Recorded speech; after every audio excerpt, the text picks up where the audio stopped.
अस्सलाम वालेकुम, क्या हाल है आप सबकी। उम्मीद है कि आप सब ठीक ठाक होंगे। तो गुड मॉर्निंग आप सबको। और जी मॉर्निंग में वही रूटीन के पराठे, दही और सालन। और ये देखें जी, दही उठाते उठाते मेरे बेटे से पराठे के ऊपर ही दही गिर गया। वजह सुबह के टाइम मैं तकरीबन ना 2 या 3 ही पराठे बनाती हूँ। कभी कभी तो सिर्फ 2 ही बनाती हूँ और कभी कभी अगर किसी और का दिल चाहे तो साथ में बना लेती हूँ।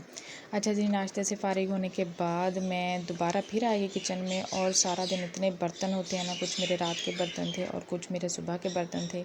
और ये सारा दिन बर्तन ख़त्म ही नहीं होते। कुछ भी कर लेना कि अगर सिंक को ख़ाली भी कर दें तो थोड़ी देर बाद पता चलता है कि 2-3 बर्तन और जमा हो गए हैं सिंक में। वो पंजाबी में कहावत है ना, जिद्दां मुर्गी आंडे दिंदी है उदां ही सिंक भांडे दिंदा। अच्छा जी, उसके बाद मैं आगे कमरे में। और कमरे में तो आने को बिल्कुल भी दिल नहीं करता। बाहर जितनी गर्मी होती है ना, उससे ज़्यादा गर्मी कमरे में होती है। लेकिन फिर भी मजबूरी है, सारा दिन बाहर का काम करते करते भी बंदा थक जाता है और कमरे में आके आराम करना ही पड़ता है। बस जी, कमरे की सफाई सब झाड़ पोंछ करने के बाद मेरे आज फिर कपड़े हो गए थे। आज तकरीबन हर एक दिन के बाद मुझे मशीन लगानी पड़ती है। एक तो गर्मी की वजह से बच्चों ने रोज़ के रोज़ कपड़े बदलने होते हैं। रोज़ के रोज़ मैं रूटीन नहीं दिखाती कि रोज़ ही कपड़े धो रही हूँ, कपड़े सुखा रही हूँ, ऐसा भी अच्छा नहीं लगता। यहाँ पे मशीन में मेरे तकरीबन थोड़े से ही कपड़े थे, जो बच्चों के रोज़ के रूटीन के कपड़े होते हैं ना, वही मैंने धोए।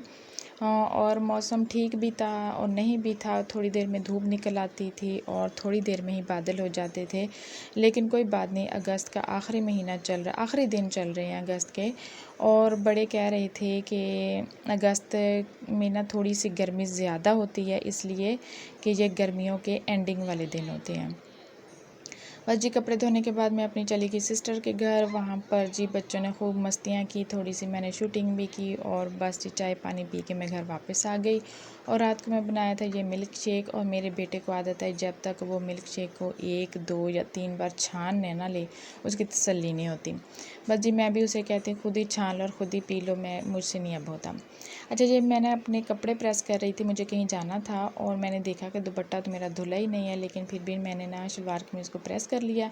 और प्रेस करते हुए भी आजकल जान जाती है, दिल करता है कि बंदा ना ऐसे ही कपड़े पहन ले। तो जितनी देर में बंदा कपड़े प्रेस कर रहा होता है ना, तो उतनी देर में पसीना पसीना पसीना हो जाता है और दिल करता है कि बस जी कपड़े छोड़ें और ऐसे ही पहन लें वटो वाटी। अच्छा जी, यहाँ पर मैं अब सारे कपड़े एक साथ प्रेस नहीं करती, जितने मुझे ज़रूरत होते हैं उतने मैं कर लेती हूँ। सर्दियों में अक्सर ऐसा करती हूँ, 2, 3, 4 जितने भी मुझसे हो सकते हैं ना दिन में, मैं उतने ही प्रेस करके हैंग कर देती हूँ। पर गर्मियों में तो मेरा दिल करता है कि जिसको भी कपड़े धोना उसे कहूँ खुद ही कर लो भाई, मुझसे तो कपड़े इतनी गर्मी में खड़े होकर इस्त्री नहीं होते। बस जी, कपड़े इस्त्री करने के बाद मैं किचन में आ गई। और शाम को बनाना होता है मुझे रोज़ के रोज़ मिल्क शेक। और फिर ना उसे मैं दूध को सुबह ही बॉयल कर लेती हूँ कि ठंडा होने में भी थोड़ा टाइम लगता है। और फिर मैं इसको उठा के फ्रिज में रख देती हूँ कि मुझे शाम को इसमें बर्फ़ कम ही डालनी पड़े। साथ ही में घर वाला दूध होता है, तो जितना दूध होता है तकरीबन ना उससे मैं आधा इसमें पानी डाल देती हूँ कि बहुत गाढ़ा दूध होता है। दुकान वाला जब तक मैं लेती रही थी ना दूध, बहुत मुश्किल से मेरी चाय पूरी होती थी।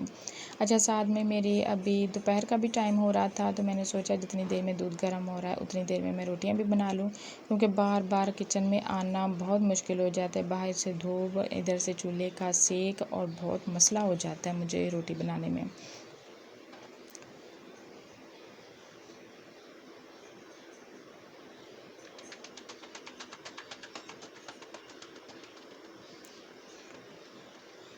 घर में एक अकेली खातून होना तो उसके लिए सारे काम एडजस्ट करने ना बहुत मुश्किल हो जाते हैं कि उसके अपने लिए बिल्कुल भी टाइम इन गर्मियों के दिनों में बिल्कुल भी नहीं निकलता। एक काम ख़त्म करो तो दूसरा साथ ही स्टार्ट करना पड़ता है। अच्छा, इतनी देर में मैं दूध भी उबल गया, मैंने दोपहर की रोटी भी बना ली और सब बच्चे शहर गए हुए थे, वो वापस आए तो मैंने उनके लिए लेमन पानी बनाई। इतनी ज़्यादा गर्मी के घर में रहना मुश्किल हो जाता है, वो तो फिर भी बाहर जाते हैं और बाहर जाना आजकल इस गर्मी में बहुत मुश्किल काम है। बस जी, कभी कभी बच्चों का मूड होता है कि लेमन वाला पानी बना दें, लेकिन अक्सर वो पीते नहीं हैं, कि बाहर से कुछ ना कुछ खा पी के आ जाते हैं और मैं बना के रख देती हूँ फ्रिज में कि जिसका दिल चाहेगा वो पी लेगा। और बाहर से बच्चे जो दही भल्ले लेके आए थे, इसमें तो समझ ही नहीं आ रहा था दही है भी कि नहीं। सिर्फ प्याज टमाटर और भल्लियों का ही जायका आ रहा था, दही का तो वो नामो निशान भी नहीं था। कभी कभार अगर दूध ज़्यादा बच जाए ना तो मैं घर में बना लेती हूँ और इतने मज़े के और टेस्टी होते हैं ना कि वाकई लगता है कि इसमें दही डली हुई है। अच्छा, उसके बाद जो मैंने सुबह बर्तन धो के रखे थे ना बाहर धूप में, वो भी अच्छे खासे खुश्क हो गए थे। तो फिर मैं वो टोकरी उठा के किचन में ले आई और फिर मैं इन सब को अपनी अपनी जगह पर रख देती हूँ। अक्सर सूखते हैं तो मैं रखती हूँ, वरना अगर गीले में रख दूँ ना तो बहुत स्मेल आने लग जाती है बर्तनों में से। बस जी, जहाँ पर अभी तक मेरा काम ख़त्म नहीं होता, तकरीबन ये ज़ोर का टाइम होने लगा था और अभी तक मेरा ये किचन वाला काम ख़त्म नहीं होता और मैं इतनी थक गई थी ना। वैसे तकरीबन असर का टाइम हो रहा था और जो मैंने सुबह को दूध गर्म किया था वो मैंने अब इस बाल्टी में डाल दूँगी, फ्रिज में रख दूँगी और इसी बाल्टी में अभी मैं दोबारा चाय बनने के लिए भी रख दूँगी, क्योंकि ये बाल्टी सिर्फ मैं दूध गर्म करने के लिए इस्तेमाल करती हूँ। इसी में चाय बना लूँगी कि मुझे दूसरी देगची इस्तेमाल ना करनी पड़े।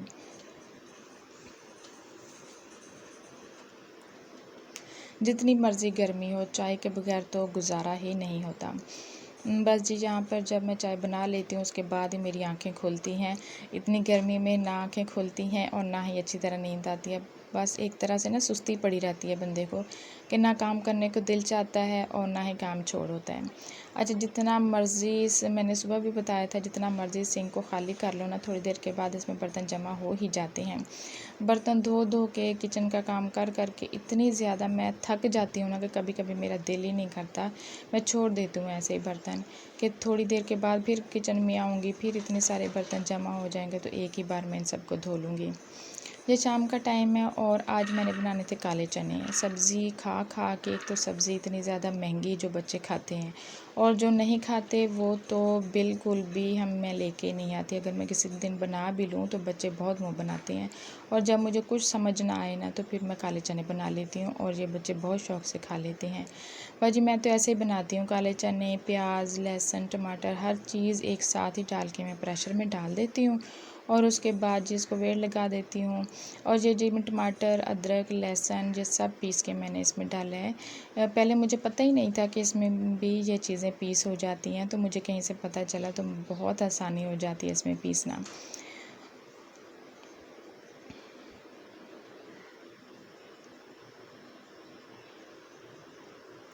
यहाँ पर जी मैंने प्रेशर चढ़ा दिया और ज़ोहर तक तो तकरीबन नॉर्मल ही मौसम था, इतनी गर्मी नहीं थी। लेकिन अभी असर के टाइम पर इतनी शदीद गर्मी किचन में हो जाती है ना कि मेरा दिल करता है बस जल्दी जल्दी हंडिया बनाऊँ, रोटी बनाऊँ, जो बर्तन है धो लूँ, बस किचन से निकल जाऊँ मैं। बस यहाँ पर जी किचन में मैंने हंडिया भी पक गई थी मेरी, और जी आम लेके आए थे, मैं ना इनको छोटे छोटे क्यूब्स में काट के ना तो ऐसे फ्रीज़ कर लेती हूँ, कि अगर मैं ऐसे ही रख दूँ ना तो थोड़ी देर के बाद उन पे दाग जो पड़ जाते हैं और वो अच्छे नहीं लगते। तो मैं ऐसे ही इनको काट के ना छोटे छोटे पीस में डब्बियों में डाल के फ्रीज़ कर लेती हूँ, जितने मुझे रोज़ के चाहिए होते हैं, और ये तकरीबन 3 बार का मेरा मिल्क शेक बन जाएगा। अच्छा जी, शाम का ये टाइम हो गया था, मगरिब की अज़ान भी हो रही थी और यहाँ पर जी मेरा माहाना सौदा भी आ गया था। बस ये मेरी आज की छोटी सी वीडियो थी, उम्मीद करती हूँ आपको पसंद आई होगी। पसंद आए तो लाइक, शेयर और सब्सक्राइब भी ज़रूर कीजिएगा और दुआओं में भी ज़रूर याद रखिएगा। मिलते हैं किसी नए टॉपिक के साथ, किसी नए व्लॉग के साथ। खुदा हाफिज़।